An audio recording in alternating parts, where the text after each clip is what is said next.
বিসমিল্লাহ ওয়াসসালাতু ওয়াসসালামু আলা রাসূলিল্লাহ ওয়া আলা আলিহি ওয়া আসহাবিহি আজমাইন আম্মা বা'দ। সুপ্রিয় দর্শক, কাছে এবং দূরে যে যেখান থেকে আমার এই ভিডিও দেখতেছেন, সবাইকে মোবারকবাদ। আজ আমরা আলোচনা করব ইসলামের গুরুত্বপূর্ণ একটা বিষয়, আর যে বিষয়টা হচ্ছে জীবিত অবস্থায় পিতা মাতা যদি কোনো সম্পদ দান করেন কোনো ছেলে অথবা কোনো মেয়েকে, তাহলে কি পরিমাণ দান করতে হবে? এই ক্ষেত্রে ইসলামের কি কোনো দিক নির্দেশনা আছে, না নিজের ইচ্ছে মতো? আমরা প্রথমেই চলে যাব হাদিসে। রাসূল সাল্লাল্লাহু আলাইহি ওয়াসাল্লাম, উনার কাছে একজন সাহাবী আসেন।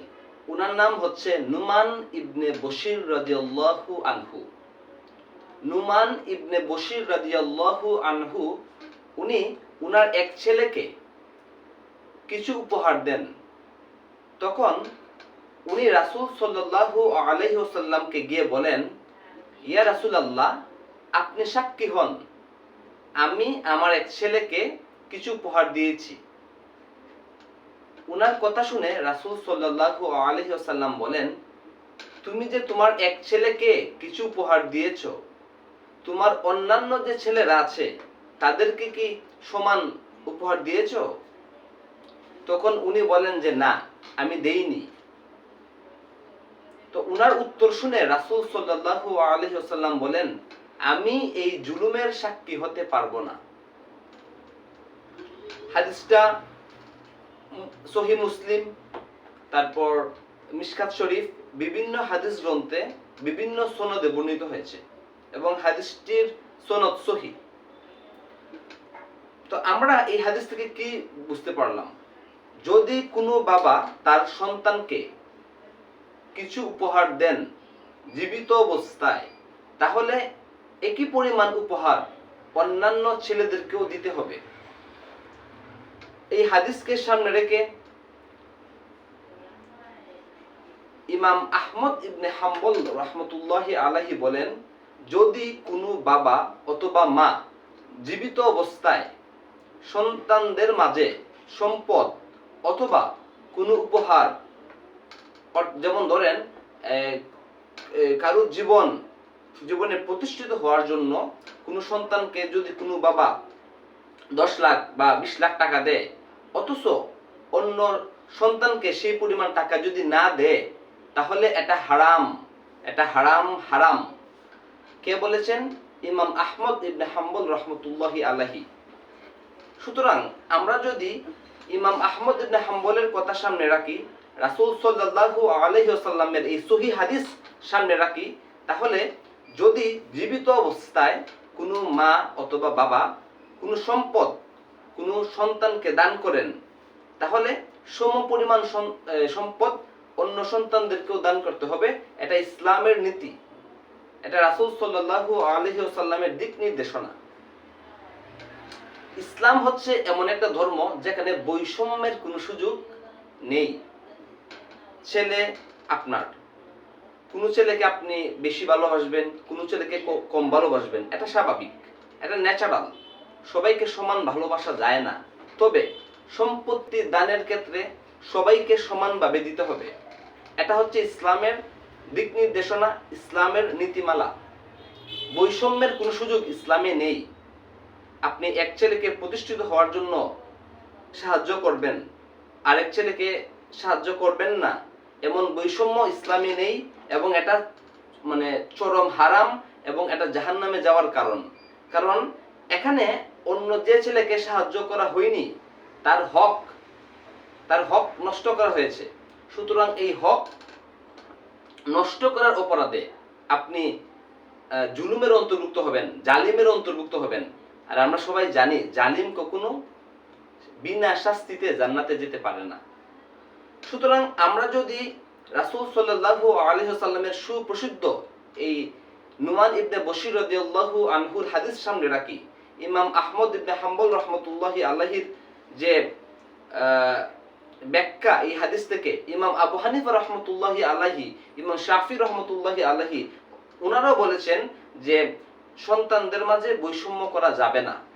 এই হাদিসকে সামনে রেখে ওনারাও বলেছেন যে যদি জীবিত অবস্থায় মা বাবা সমানভাবে সম্পত্তি অথবা কোনো উপহার ছেলেদের মাঝে অথবা মেয়েদের মাঝে ওনারা বন্টন না করেন, তাহলে এটা বৈধ না।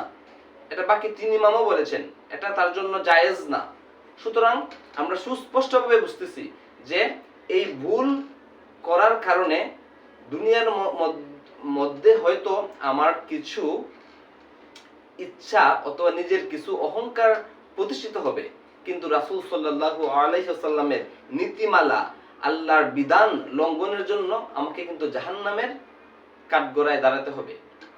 দুই নাম্বার যে বিষয় এটা হচ্ছে,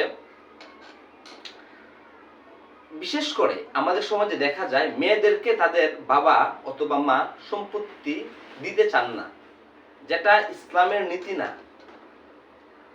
আমরা সবাই জানি ইসলামের মধ্যে মেয়েরা তাদের বাবা অথবা মা থেকে সম্পত্তি অবশ্যই পাবে।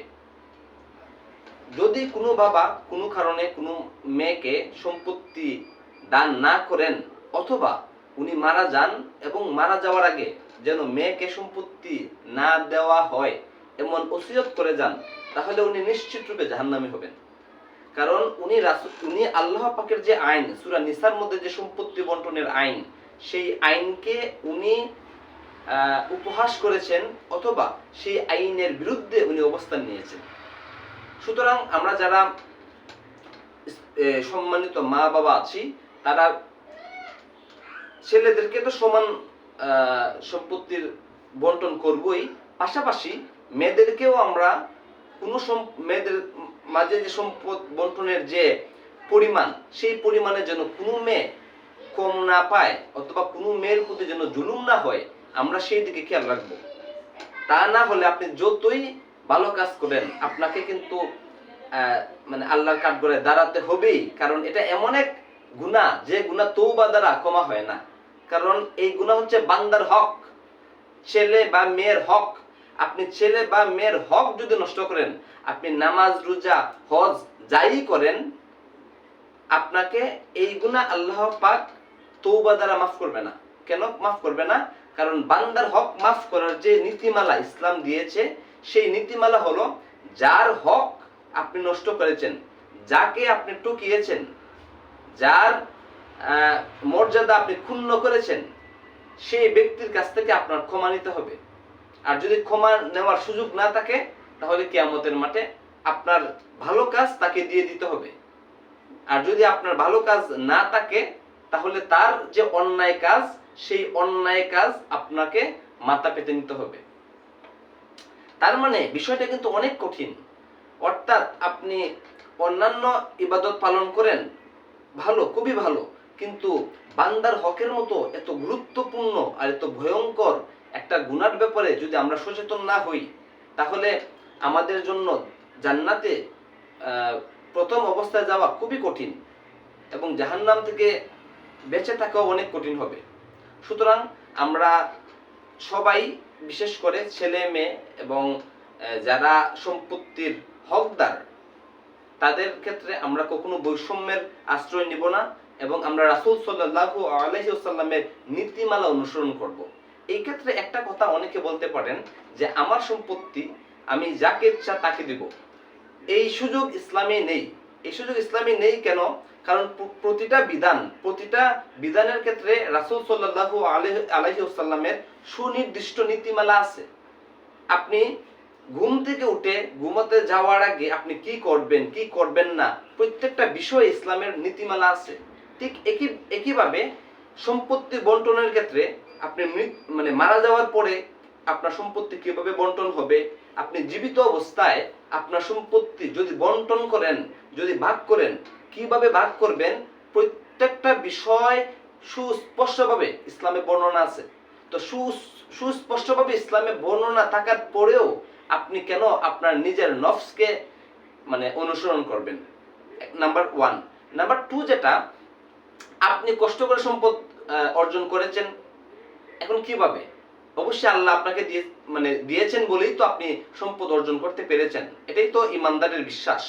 তো আপনি যেহেতু কষ্ট করেছেন, ইসলাম বলেছে আপনি আপনার প্রয়োজনে যত টাকা লাগে আপনি খরচ করতে পারবেন। আপনার প্রয়োজনে আপনি ডাক্তার দেখাতে, আপনি বিভিন্ন দেশে ঘুরতে যাওয়ার জন্য, অথবা বিভিন্ন ভাবে, অর্থাৎ আপনি আপনার প্রয়োজনে আপনার সব টাকা খরচ করে ফেলেন। ইসলামের কোনো নিষেধাজ্ঞা নাই। তবে যদি আপনি বন্টন করেন ছেলেদের মাঝে অথবা মেয়েদের মাঝে, যদি আপনি আপনার সম্পদ ভাগ করে দেন, তাহলে এখানে ইসলামের নীতিমালা আছে, এবং আপনি একজন ইমানদার হিসেবে সেই নীতিমালার প্রতি অবশ্যই 100% বিশ্বাস রাখতে হবে এবং পালন করার শতভাগ চেষ্টা করতে হবে। আর আপনি যদি অহংকার দেখান যে না, আমার সম্পদ আমি যাকে ইচ্ছা তাকে দিব, আল্লাহর বিধান, নবীজির বিধান আমি অনুসরণ করব না, তাহলে আপনার জন্য কাল জাহান্নাম তো অপেক্ষা করতেছেই, এবং পাশাপাশি আপনি মারা গেলে মানুষ যখন আপনার এই অন্যায় অত্যাচারের কথা শুনবে, তখন কেউই আপনাকে ভালো বলবে না। সুতরাং ইহকাল পরকাল দুইও কালের কথা চিন্তা করে আমরা শতভাগ চেষ্টা করব রাসূল সাল্লাল্লাহু আলাইহি ওয়াসাল্লামের পথকে অনুসরণ করার জন্য। রাসূলের অনুসরণ করার মাধ্যমে আমাদের মুক্তি মিলবে ইনশাআল্লাহ। আল্লাহ সবাইকে সঠিক বুঝ দান করুন, এবং অহংকার, হিংসা এগুলো থেকে বেঁচে থেকে আমরা যেন আমাদের যার হক সঠিকভাবে আমরা দিতে পারি তাকে, আল্লাহ আমাদের সেই তৌফিক দান করুন। সুবহানাকা আল্লাহুম্মা ওয়া বিহামদিকা আশহাদু আল্লা ইলাহা ইল্লা আনতা আস্তাগফিরুকা ওয়া আতুবু ইলাইক। ওয়াসসালামু আলাইকুম ওয়া রাহমাতুল্লাহ।